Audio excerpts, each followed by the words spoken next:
सुनसान साथ रात के 11 बजे ठंडी हवाएं और जंगल से जानवरों की आती आवाजें। ऐसे में वह एक आलीशान बंगले के सामने रौनक, राहुल, दृष्टि और दिव्या खड़े हुए थे। तभी उस घर से मोहित और अनीता बाहर आए। मोहित, आप लोग कौन हो? रौनक, वो सर, हम लोग नोएडा जा रहे थे और रास्ते में हम लोगों की गाड़ी खराब हो गई। हमने घर कॉल करना चाहा तो देखा मोबाइल में नेटवर्क भी नहीं था, तो सोचा आपसे मदद मांग कर देख लूं। अनिल, कोई बात नहीं बच्चों, फ़ोन तो मेरा भी डेड है, लेकिन तुम लोग जब तक चाहो तब तक यहाँ रुक सकते हो। अंदर आओ। ये सुनकर चारों खुश हुए और उनको थैंक्स बोलकर घर के अंदर पहुँचे। अंदर जाकर उनकी आंखें फटी की फटी रह गए। वह चारों तरफ महंगे महंगे मैटिक पीसेस लगे हुए थे। उनको देखकर उन लोगों को चुराने का मन होने लगा। अनीता, बैठो। बच्चों, तुमको भूख लगी होगी, मैं सबके लिए खाना लाती हूँ। मोहित, हाँ, तुम खाना लगाओ, तब तक मैं बच्चों से बात करता हूँ। यह कहकर मोहित ने बच्चों के साथ डाइनिंग टेबल पर बैठकर बातें करने लगा। रौनक ने उसके करीब बैठे राहुल की तरफ ध्यान दिया तो देखा कि बेल्ट पर चाकू रखा था। रौनक ने मुस्कुराते हुए राहुल से कहा, रौनक, इडियट, मैंने कहा था ना कोई भी वेपन साथ मत रखना।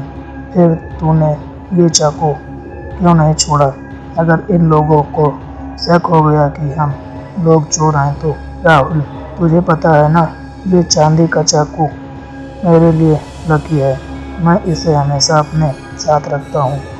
इन बुढ़े और बुढ़िया को तो पता ही नहीं चलेगा। खाना तैयार है बच्चों। ये कहते हुए अनीता ने टेबल पर 2 थाली रखी और उन पर से ढक्कन हटाया। उनमें चिकन रखा हुआ था। क्यों बच्चों, खाना पसंद आया या नहीं? तभी दिव्या बोली, yes ma'am, thank you so much. Anil ने कहा, तो खाना शुरू करो। ये कहकर वो रहस्यमयी तरीके से मुस्कुराई और बोली, इसको खाने से तुम्हारा खून और गर्म और मीठा हो जाएगा। मोहित, बच्चों, हमारा घर बहुत बड़ा है और इतने दिनों बाद यहाँ कोई मेहमान आया है, इसलिए हम चाहते हैं कि सारे कमरे भर जाएं। तो जो कमरा जिसको पसंद आए आराम से अलग अलग कमरे में ठहर जाओ। ये सुनकर चारों खुश हुए और उनको अलग अलग कमरे दे दिया गया।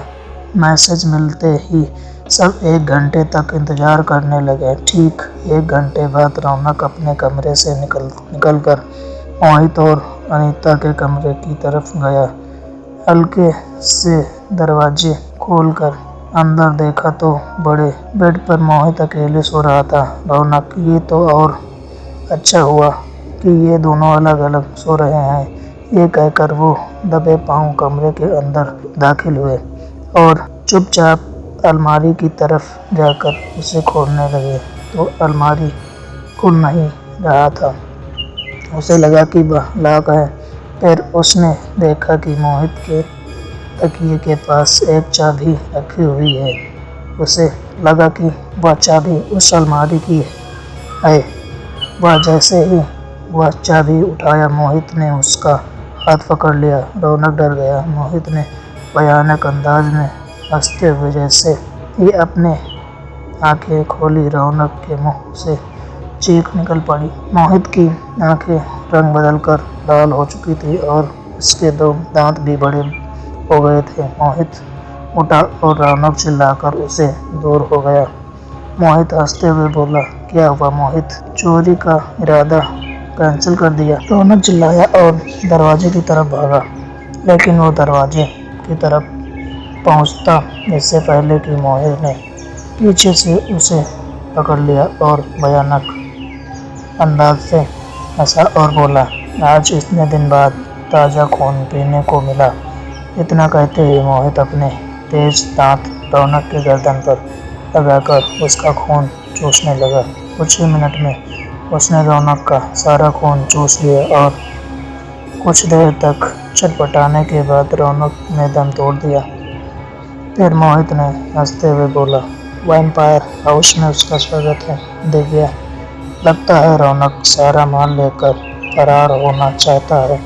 1 घंटे तो हो चुका, अभी देखती हूँ कि ये है कहाँ। ये कहकर वो अपने कमरे से बाहर निकली और बाहर हाल में पहुंची। उसे वहाँ कोई दिखाई नहीं दे रहा था। तभी पीछे से आवाज़ आई, अनीता यहाँ क्या कर रही है? दिव्या, कुछ चाहिए था? दिव्या, यस मैम, मुझे कुछ प्यास लगी थी। अनीता, आओ मेरे साथ, मैं तुम्हें पानी पिलाती हूँ। ये कहकर अनिल ने उसका हाथ पकड़ा और चिकन की तरफ ले गई। उसने दिव्या का हाथ बहुत तेज से पकड़ा हुआ था और चिकन तक पहुँचते ही वह दर्द करने लगा था। दिव्या बोली, मैम मेरा हाथ छोड़िए, दर्द हो रहा है। ये सुनकर अनीता ने जैसे ही दिव्या से नज़र मिलाई, दिव्या के मुंह से चीख निकल पड़ी। अब अनीता भी पिशाच बन चुकी थी और लाल आंखों से भयानक अंदाज से दिव्या की तरफ देख रही थी। उसके दांत भी खूंखार हो चुके थे। दिव्या का हाथ ऊपर उठाया और उसकी कलाई पर अपने दांत गड़ा दिए और खून चूसने लगी। दिव्या जोर से चिल्लाई और खुद को छुड़ाने की कोशिश की, लेकिन नाकाम रही। वो अधमरी हो चुकी थी और अनीता ने उसको जैसे ही छोड़ा वो जमीन पर गिर पड़ी। एक दर्दनाक चीख के साथ दिव्या ने अपना दम तोड़ दिया और फिर अनीता जोर जोर से हंसने लगी। राहुल अभी तक बेखबर अपने कमरे में बैठा हुआ था और वहाँ पर दृष्टि पहुँची। दृष्टि, ये दोनों का तो पता ही नहीं चल रहा है कि यह कहाँ है। 1 घंटे के बाद उठने को बोली, राहुल, मैं भी रौनक की ही कॉल का वेट कर रहा हूँ। तभी मोहित और अनीता उसके कमरे में आई और बोली, कोई नहीं बचेगा। मोहित और अनीता को पिशाच के रूप में देखकर दृष्टि डर गई और भागकर राहुल के पास चली गई। दृष्टि और राहुल दोनों डर गए। फिर मोहित और अनीता ने उन पर हमला कर दिया। मोहित राहुल के ऊपर झपटा और उसे लेकर बेड पर जा गिरा।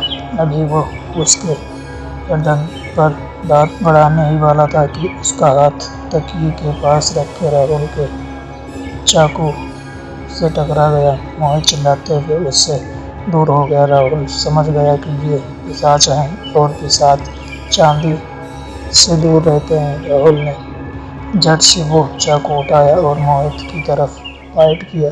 राहुल ने देखा कि अनीता दृष्टि के ऊपर है और उसके ऊपर दांत गड़ाने ही वाली है। उसने भागकर अनीता की कमर में चाकू मारा और वो चिल्ला उठी। वो चिल्लाते हुए जमीन पर गिरी और तड़पने लगी। उसके शरीर से जो खून निकल रहा था वो नीला था। राहुल ने जल्दी से दृष्टि को खड़ा किया और दोनों बाहर की तरफ भागने लगे। मोहित गुस्से में उन दोनों के पीछे भागा। वो लोग जैसे ही मेन रोड तक पहुंचे, मोहित उनके सामने आकर खड़ा हो गया। वह बोला, तुमने मेरी अनीता को मारा है, अब तुम दोनों को कोई नहीं बचा सकता। यह सुनकर वह राहुल का हाथ मोड़ दिया, जिससे कि चाकू छूटकर दूर जा गिरा। फिर दृष्टि को धक्का देकर वह राहुल पर झपटा। उसने राहुल के मुंह पर नाखून मारकर उसे घायल कर दिया था और अब उसके गर्दन पर हमला करने ही वाला था कि तभी दृष्टि ने जमीन गिरा चाकू उठाया और भागकर मोहित की गर्दन पर चला डाला। मोहित भयानक आवाज में चिल्लाता हुआ जमीन पर ढेर हो गया।